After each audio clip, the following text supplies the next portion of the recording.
चलो ठीक है, स्टार्ट करते हैं। हमने हर्मिशियन ऑपरेटर के बारे में पढ़ लिया था, हर्मिट संकारक।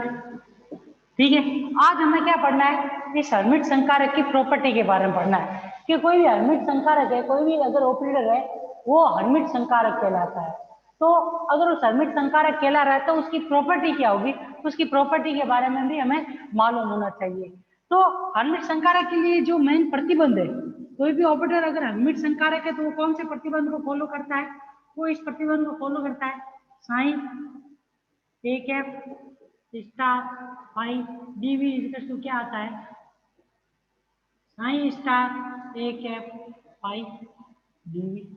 अगर कोई भी ऑपरेटर इस इंटीग्रेशन आयतन समाकलन को अगर फॉलो करता है तो उसको हम क्या बोलते हैं, हर्मिट संकारक बोलते हैं। या और इस कंडीशन में हम ये भी बोल सकते हैं कि यहाँ पे एक इक्वल टू क्या होता है, ए डेगल। मतलब यहाँ से ये इतना सा आपको ध्यान रखना है कि अगर हम क्या कर रहे हैं, किसी भी संकारक या किसी भी मैट्रिक्स का क्या निकाल रहे हैं, एडजॉइंट निकाल रहे हैं। एडजॉइंट निकालने पर अगर उसका एडजॉइंट वही मैट्रिक्स प्राप्त होती है तो उस मैट्रिक्स को हर्मिट ऑपरेटर बोलते हैं। इसी प्रकार से अगर कोई भी ऑपरेटर है, अगर उसको हम इस तरीके से लिस्ट करें तो उससे जो अवकलन मिलेगा, समाकलन मिलेगा, वही का वही इस वाले रिलेशन से भी मिले तो उसको क्या बोला जाता है, हर्मिट संकारक बोला जाता है। अब हमें क्या पढ़नी है, इसकी प्रॉपर्टी पढ़नी है, इसकी हर्मिट संकारक।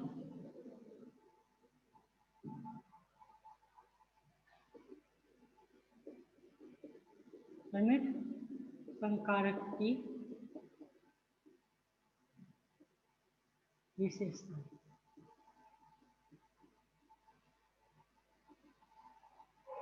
सबसे पहली विशेषता ये बताई थी मैंने कि जो जब हमने हर्मिट संकारक पढ़ा तब भी मैंने कहा था कि अगर हम किसी भी वेव फंक्शन के ऊपर हर्मिशियन ऑपरेटर को ऑपरेट करते हैं या गणितीय संक्रिया करते हैं तो उस कंडीशन में हर्मिशियन ऑपरेटर के द्वारा, उस वेव फंक्शन के द्वारा हमेशा आइगन वैल्यू जो प्राप्त होगी वो आइगन वैल्यू कैसी होगी, रियल होगी, वो इमेजिनरी आइगन वैल्यू नहीं होगी। इस रिलेशन को आपको प्रूव करना है। मतलब इसकी जो पहली प्रॉपर्टी है वो क्या है, पहली प्रॉपर्टी है आपके हर्मिट संकारकों की,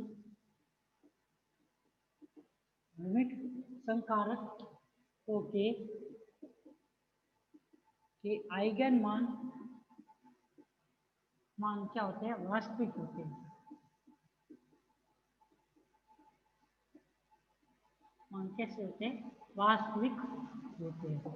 मतलब अगर आपने ये इक्वेशन लिखी ए कैप साइन बराबर ए साइन लिखी हो तो इसमें बोला गया है कि जो ये ए कैप है इसकी आइगन वैल्यू क्या है, ए, और ये आइगन वैल्यू ए हमेशा क्या होगी, रियल होगी। कभी भी हमें कैसी काल्पनिक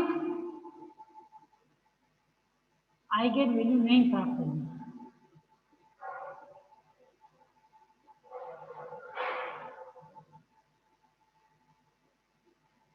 इसका कारण बताया था, इसका कारण पहले भी बताया था, क्योंकि फिजिकल क्वांटिटी जितनी भी होती है वो सब कैसी होती है, रियल वैल्यू होती है। जैसे एनर्जी ले लो, मोमेंटम ले लो, एंगुलर मोमेंटम ले लो, ये सारी वैल्यू कैसी आती है, एक रियल वैल्यू होती है। इस वजह से भी कहा जाता है कि जो हर्मिशियन ऑपरेटर है उसकी सहायता से क्वांटम मैकेनिक्स के अंदर अगर हम किसी वेव फंक्शन पे उसको ऑपरेट कर रहे हैं तो उससे प्राप्त होने वाली आइगन वैल्यू हमेशा कैसी होगी, रियल ही होगी, इमेजिनरी कभी भी प्राप्त नहीं होगी। अब देखो इसका प्रूव करते हैं। देखिए, मान लीजिए कि एक एफ एक कैसा है, एक क्या है, हर्मिट संकारक तथा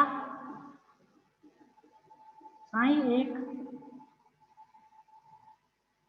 तरंग का एक गतिशील कण से समृद्ध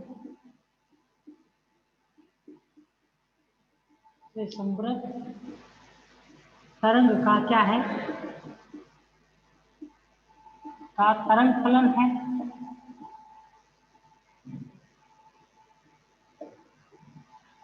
तो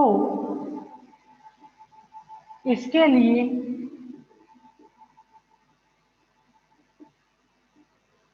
हर्मिट संकारक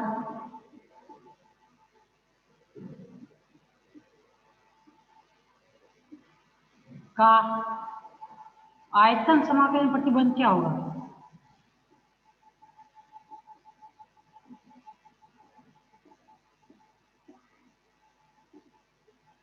ओनली एक वेव फंक्शन लिया है, कौन सा? साइन वेव फंक्शन लिया है, दूसरा फाई वगैरह कोई वेव फंक्शन नहीं लिया है, एक ओनली फॉर एक साइन वेव फंक्शन के लिए हमने क्या किया है, एक हर्मिटियन ऑपरेटर को ऑपरेट किया है।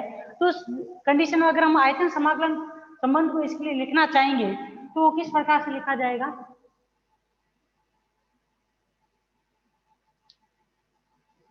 Sine A cap star sine DV किसके बराबर हो जाएगा? Sine star A cap sine DV की। किस कंडीशन में? ओनली फॉर एक उस पार्टिकल को किसके द्वारा सिर्फ एक तरंग फंक्शन के लिए अप्लाई कर रहे हैं, तो उस कंडीशन में उन लोग उसको किस प्रकार से लिख सकते हैं? उसके प्रतिबंध को इस प्रकार से लिख सकते हैं।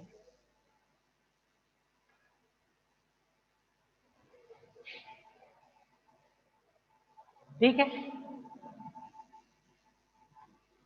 अब यहाँ पे दूसरी चीज ये हर्मिटियन ऑपरेटर का आयतन समाकलन है, तो इस कंडीशन में ए कैप को क्या बोला जाएगा?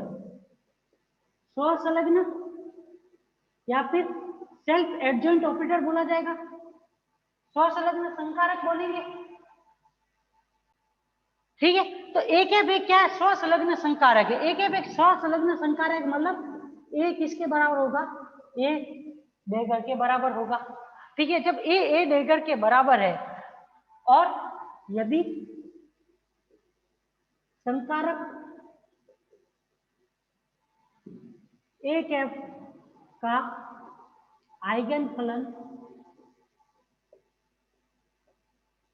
साइन के सापेक्ष अगर आइगन मान क्या है?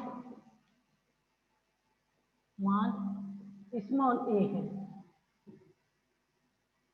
तो आइगन मान समीकरण क्या हो जाएगी? आइगन मान समीकरण इसको नंबर 1 लगा देंगे,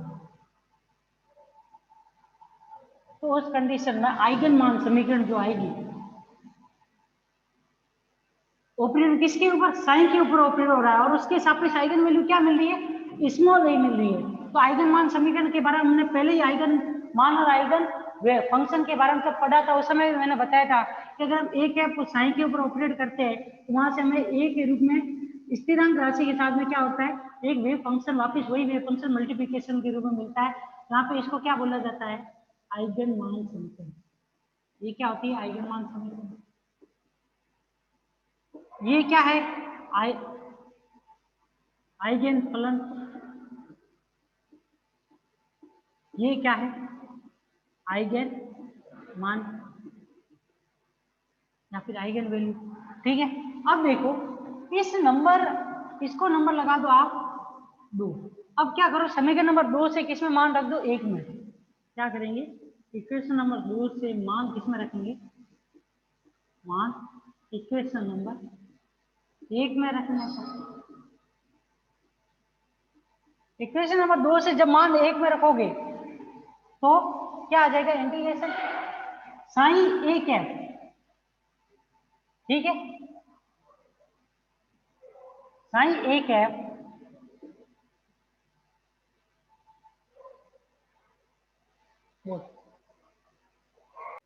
तो देखो यहाँ पे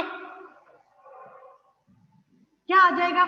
ए कैप साइन की जगह पे a sine star sine dv equal to क्या आ जाएगा? Sine star a sine dv, ये आएगा। ठीक है, अब देखो यहां से a sine star sine dv बराबर sine star a sine dv. इसके ऊपर से आपको मालूम है जैसे हम इस ए साइन के ऊपर ये स्टार लगा हुआ है, ये किसको प्रदर्शित कर रहा है? कॉन्जुगेट को, कॉम्प्लेक्स कॉन्जुगेट को प्रदर्शित कर रहा है। तो इसको किस तरीके से लिखेंगे? ए स्टार साइन स्टार के रूप में लिखेंगे। ठीक है, तो यहाँ से क्या आ जाएगा? ए स्टार साइन डीवी बराबर क्या आ जाएगा? Sine star a sine DV. अब दोनों में से ए कैसी है? आइगन वैल्यू हमेशा कैसी है? फिजिकल क्वांटिटी, और फिजिकल क्वांटिटी जैसे एनर्जी, मोमेंटम वगैरह, ये सब कैसी होती है? स्थिर राशियां होती है, कांस्टेंट वैल्यू होती है। तो उसी प्रकार से ये आइगन वैल्यू भी क्या होगी? कांस्टेंट वैल्यू होगी। तो इस वजह से यहाँ पे ए स्टार को बाहर ले लीजिए, साई स्टार साई डीवी बराबर क्या हो जाएगा? ए साई स्टार साई डीवी। यहाँ से और क्या लिख सकते हो? एक दूसरे से आप क्या करो, एक तो या तो इधर से पक्षांतरण कर दो, या तो इधर से इधर पक्षांतरण करोगे। तो इक्वेशन क्या आएगी? ए माइनस ए स्टार, क्वेश्चन में क्या आ जाएगा? साइन स्टार साइन डीवी किसके बराबर आ जाएगा? 0 के बराबर। और अगर मान लीजिए ये दिया गया वेव फंक्शन कैसा है, दिया गया तरंग फलन क्या हो, कैसा होता है? अगर प्रसामान्यीकरण, प्रसामान्यीकरण से मतलब उसकी प्रोबेबिलिटी डेंसिटी का मान, प्रोबेबिलिटी का मान किसके बराबर हो? 1 के बराबर हो। तो उस कंडीशन के अंदर क्या ये इंटीग्रेशन क्या होता है? साइन स्टार साइन डीवी वो किसके बराबर होता है? 1 के बराबर। ठीक है, तो समीकरण नंबर 3 से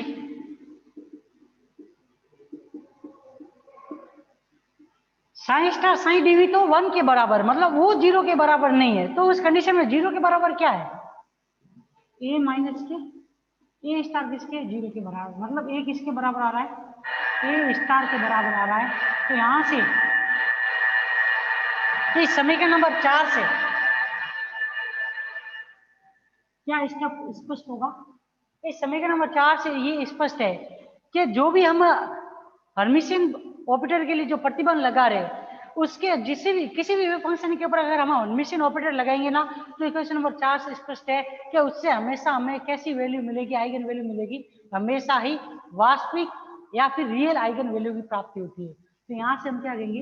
इक्वेशन नंबर 4 से स्पष्ट है कि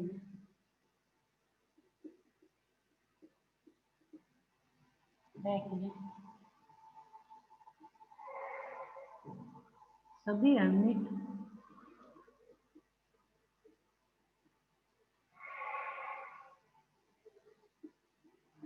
संकारक से, सभी हर्मिट संकारक से हमेशा कैसा? वास्तविक आइगन मान प्राप्त होगा। वास्तविक आइगन मान प्राप्त होता है।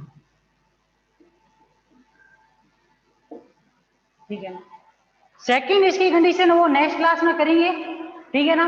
तो ये फर्स्ट कंडीशन है, मतलब ये पहली प्रॉपर्टी है जो कि मैंने पहले भी बताया था, समझाया था। लेकिन यहां से आप देखोगे वो प्रूफ भी हो रहा है कि अगर हम हर्मिशियन ऑपरेटर को किसी वेव फंक्शन पे ऑपरेट करेंगे तो हमेशा आइगन वैल्यू कैसी प्राप्त होगी? रियल आइगन वैल्यू ही प्राप्त होगी क्वांटम मैकेनिक्स के अंदर। रियलिटी में तो देखा जाए तो जैसे आप मैथमेटिक्स में हर्मिशियन मैट्रिक्स पढ़ते तो वहां पे आइगन वैल्यू पॉजिटिव रियल भी होती है, पॉजिटिव भी होती है, परंतु रियल पॉजिटिव के साथ साथ में आपको नेगेटिव और इमेजिनरी वैल्यू भी प्राप्त होती है, काल्पनिक। परंतु यहाँ पर हमेशा जो वैल्यू होगी आइगन वैल्यू वो कैसी होगी? Real eigen value. ध्यान रखना, फिजिक्स के अंदर आपको लोगों को ये ध्यान रखना है, क्वांटम मैकेनिक्स में हर्मिशियन ऑपरेटर से हमेशा रियल आइगन वैल्यू ही प्राप्त होगी।